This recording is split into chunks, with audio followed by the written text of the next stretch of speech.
ఎలా అనిపిస్తుంది సార్ మీ కెరీర్ చూస్తే? నిజంగానే నాకు ఆశ్చర్యంగానే ఉంటుంది. ఎంఏ చదవాలనుకున్నాను, ఎల్ఎల్బి చదవాలనుకున్నాను, కాలేజీలో జాయిన్ అయ్యాను. జాయిన్ కాగానే ఉద్యోగం, ఆ ఉద్యోగం కూడా రెవెన్యూ డిపార్ట్మెంట్లో.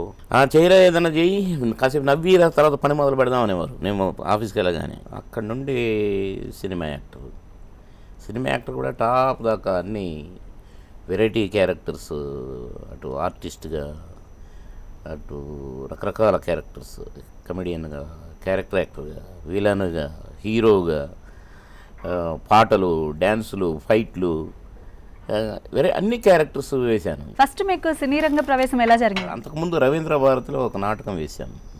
అది రాఘవ్ గారు చూశారు, ప్రతాప్ ఆర్ట్ ప్రొడక్షన్స్. చాలా బాగా చేశాడు, అబ్బాబాబాబా అన్నాడు. వెంటనే ఆయన సినిమాలో ఒక చిన్న క్యారెక్టర్ ఇచ్చారు. అది ఒకటే టేక్లో బ్రహ్మాండంగా చేశాను. అరే ఇంత బాగా చేశాడన్నారు. అది కోటి రామకృష్ణ గారికి చూపిస్తే ఆయన చూడటమే నన్ను ఆహుతిలో బుక్ చేసుకున్నారు. అది చిన్న కారణాల వల్ల ఆగిపోయింది పిక్చరు, క్లైమాక్స్ మిగిలింది. కోటి రామకృష్ణ గారికి చూపించి క్లైమాక్స్ ఎలా తీస్తే బాగుంటుంది అని ఆయన సజెషన్ తీసుకోవడానికి పిక్చర్ వేశారు. డైరెక్టర్ గారికి, ప్రొడ్యూసర్ గారికి చిన్న ప్రాబ్లం వచ్చి ఆగిందనమాట. ఆయన చూడటం, అరే భలే టిపికల్గా ఉన్నాడు ఇతను. ఎవరంటే ఇట్లా ఉద్యోగం చేస్తారు, ఇన్స్పెక్టరు, రేషన్ షాపుల మీద, బాగా చేశాడు అన్నారు. ఆహుతిలో బాగా చేసిన దాని ఎమ్మటే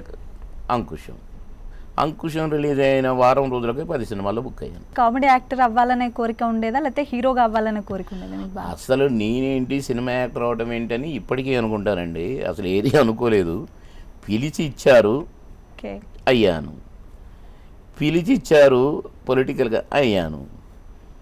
నేను ట్రై చేసింది మాత్రం ఇది లేదండి, దేనికి ట్రై చేయాలని. ఫేమస్ డైలాగ్ ఉంది, పాయే పాయే అని. ఒక్కసారి ఆ డైలాగ్ చాలా ఉన్నాయండి. అంకుశంలో పాయే అన్నాను, ఇంకొక సినిమాలో బుచికి బుచికి అన్నాను, ఇంకొక సినిమాలో మాకా కిరికిరి అన్నాను, ఎందుకు ఏమిటి ఎలా అన్నాను. అట్లా చాలా ఉన్నాయి.